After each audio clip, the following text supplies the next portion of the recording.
ये जीवन की स्थिति तो वैसी ही है,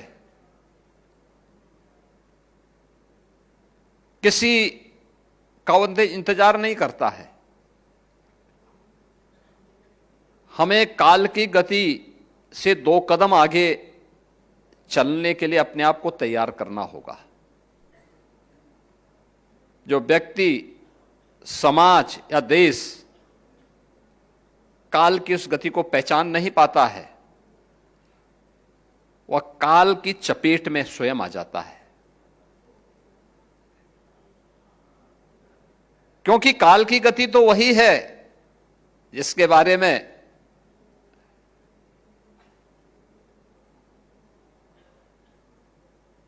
डॉक्टर श्याम नारायण पांडे ने कहा था कि महाकाल का आसन है, इस पर न किसी का शासन है। यानी काल की गति पर किसी का शासन नहीं होता है।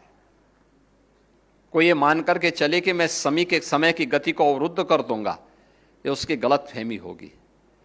हमें उससे 2 कदम आगे चलने के लिए अपने आप को तैयार करना पड़ेगा।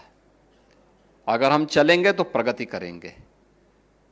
अगर हम नहीं चल पा रहे हैं, हम अपने को केवल समय के अनुरूप लेके जा रहे हैं, तो फिर हमें यथास्थितिवादी के रूप में लोग मानेंगे। हम कब आए कब गए किसी को पता नहीं होगा।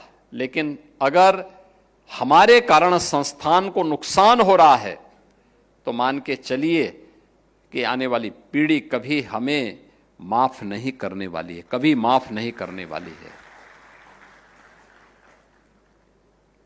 और इस मामले में आपके संस्थान ने अच्छी प्रगति इसलिए भी हासिल की है।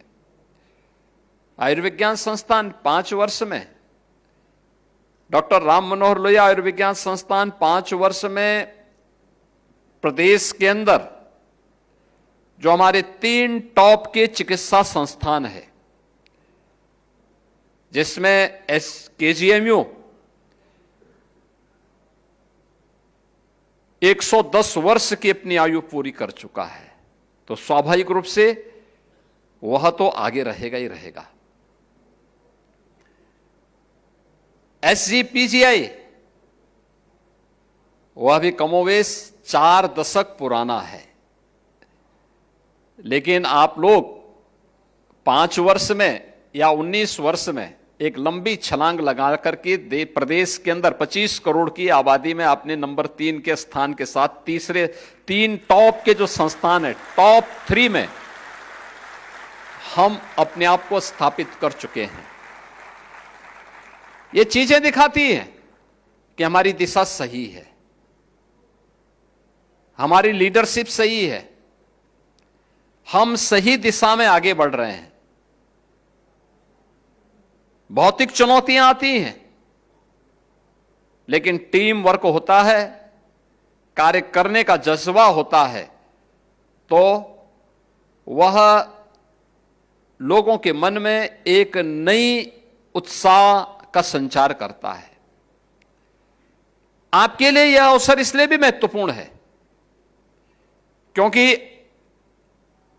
यह संस्थान एक ऐसे स्थान पर स्थित है जो पूर्वी उत्तर प्रदेश का मुहाना है।